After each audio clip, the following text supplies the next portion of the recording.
Okay guys, we return to Kill Team with the awesome new box set, which is quite an interesting one. The Terror of Devlan set hits a Special Forces team of Imperial Guard versus a host of new Tyranids. It's a collection of small guys plus one rather large returning bad guy, which is the Red Terror.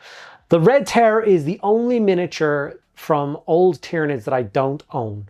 I have a huge collection of fully painted Tyranids, like it's colossal, and I could never bring myself to buy that ugly model, even though I'm quite fond of ugly models, but that one was just too far.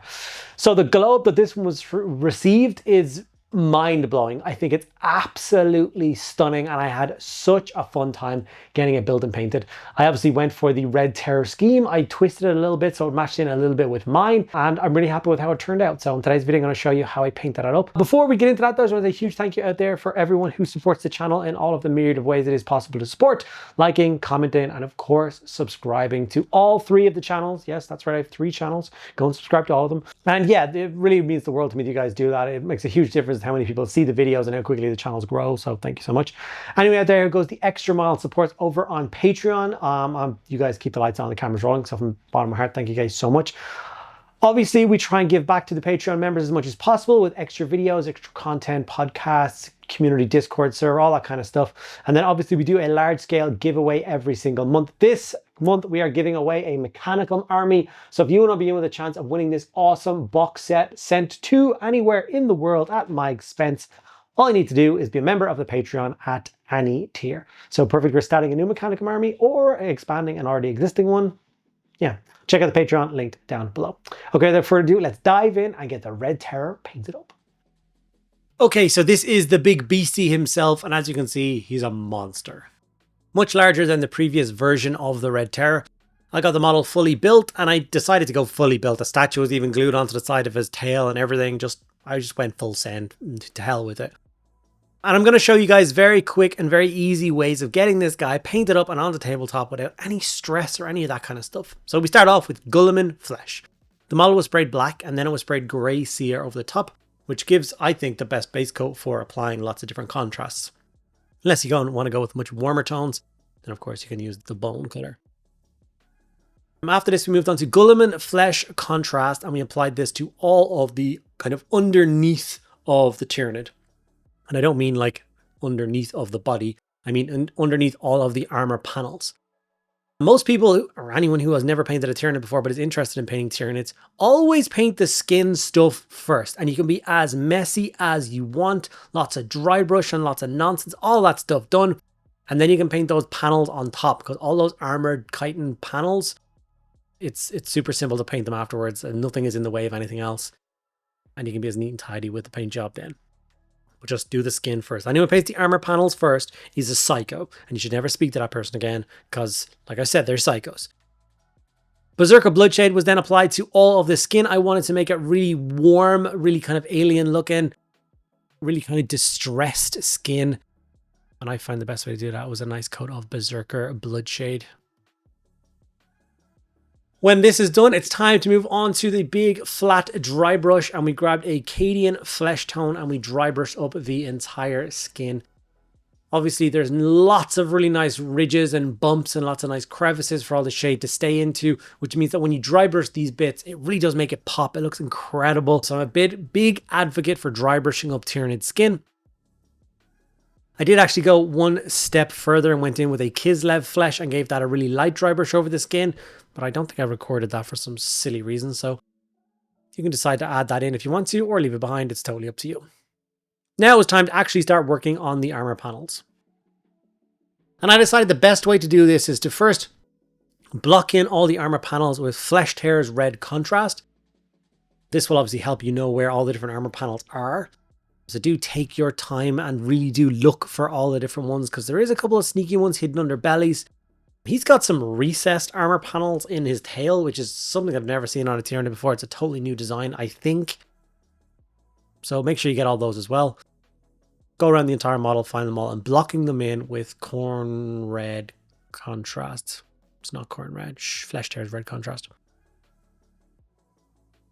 And when that's done, you will have a model that looks something like this, which is already looking pretty cool. But obviously it's time to make all of that red armor pop. So what I'm going to do is I'm going to focus on the back of his head and that big armored cowl.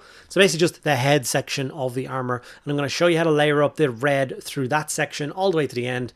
And then we'll do, here's some I've prepared earlier, and the rest of it will just magically appear.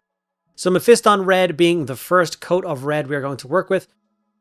And as you can see, I'm always pulling the paintbrush down with the direction the armor panels are actually going. This creates a nice kind of feathered texture across all the different sections.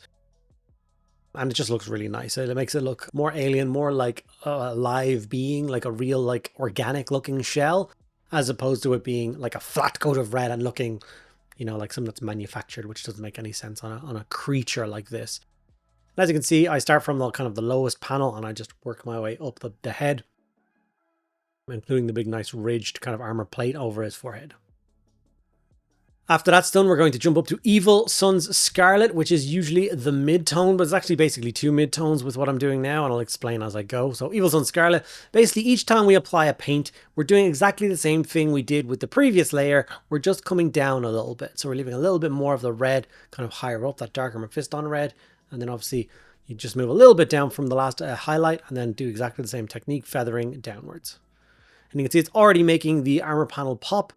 Considering you can see it next to the flat contrasted panel, you can see the huge effect it's having on those paints. After this, we're going to move over to Wild Rider Red, and we're going to continue that same process of highlighting. Now, normally this would be my final highlight. This would be where I would finish off my reds. I stick with triad painting normally, which just means that I use 3 paints, a base coat, a mid-tone, and a highlight. But a good friend of mine has put me on to highlighting red with a little bit of Towlight Ochre as the last touch. It was in an Envy Metal article as well on them painting Blood Angels. So I've done it on a couple of things now over the last kind of week or so, just to really kind of hone that skill, learn how it works. And honestly, it makes a huge difference and it really does make those sections pop. So anyway, here is the Wild Rider Red. And as you can see, it is making it look absolutely incredible. Once again, comparing it to all the, flat contrast armor panels that you can see next to it. And honestly, this head section took me maybe 10 minutes to paint all the layers through, which means you could probably paint the entire body, all the different sections, in about an hour and a half, which I think is really good going for a beastie that's this size. Now moving on to that Towlight Ochre stage. Unfortunately, a bunch of it was kind of out of focus, so I didn't get to get the back bit, but I did get the armored head bit getting highlighted. And just adding in those very tiny touch highlights on the very sharpest points and the edges of the armor panel. And you can honestly see the effect that the Towlight Ochre is having on this red scheme. And as you can see, it's made a huge effect. I think the armor panel here looks absolutely fantastic. I'm really proud of how it looks. And I'm very excited to, like I said, I'm going to go away now. I'm going to basically click my fingers and I'm going to come back and all of the red armor panel is going to be done to match this guy.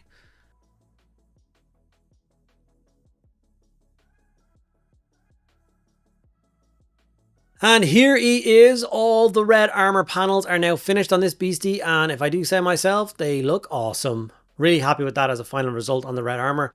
Like I said, the skin tone matches the skin tone to the rest of my Tyranid army. So he's going to blend in with that force really nicely. But then also stand alone and stand out in the battlefield as the unique character he is, the Red Terror. With the base coat, we just put some texture paste down of a nice dark grey. We dry brushed it with some Dawnstone to make it pop a little bit more. And then we're going to jump up to Administratum Grey and do another highlight with that. Catching all the ground texture and all the statues and rocks and all those bits and pieces as well. It's the same thing I do with all my Tyranid bases. I think it makes a huge difference. It's really cool. My Tyranid army personally is all done in snowy bases. So I'm going to add quite a lot of snow textures to this base and up the statues and a little bit all over the Tyranid himself as well. I think it looks really cool. It also helps make that red elevate to the next level as well. So yeah, hopefully you're excited to see that. Of course, we got to go around with 2 thin coats of a nice black paint on that rim, tidy it up. That is the only color for base rims is black. If you're doing any other color, you're doing it wrong. The rim should feel like a plinth for the model. At least I feel that way.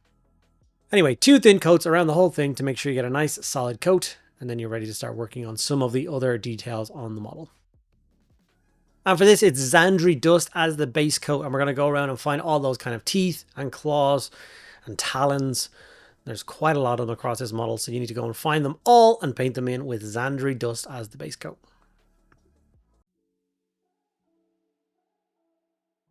Obviously adds a whole other element of color to the model. Breaks up all the different tones a little bit. More gas bone is then brought in as the kind of mid-tone. I'm not really going to bother with a highlight, to be honest. I like the idea of it being a little bit more subtle. I want the red armor to be the main focus, so I don't want to go too bright with like things like the claws. I'm just going to leave them be.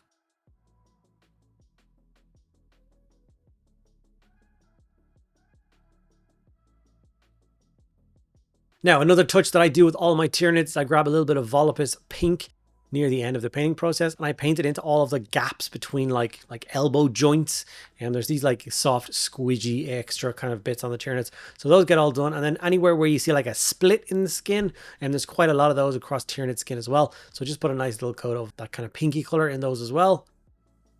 It just acts like joints and stuff like that. It just adds an extra bit of flair, and it looks really nice. I must say, I'm really liking how he's coming together, and I think the addition of the snow that I'm about to add is just going to pop him up to the next level and really finish off this entire little project, which I'm quite happy with.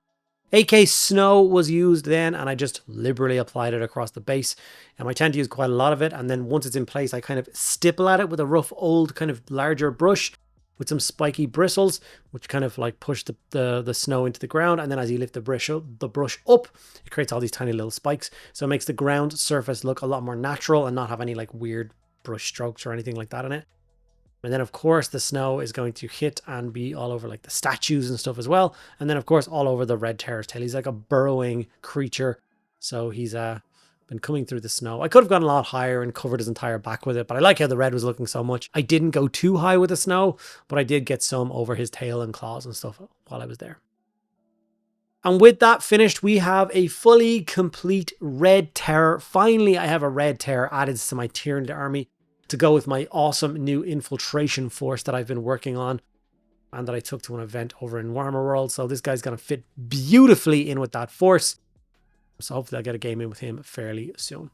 Hopefully you guys enjoyed this tutorial and you are now ready to tackle your own Red Terror.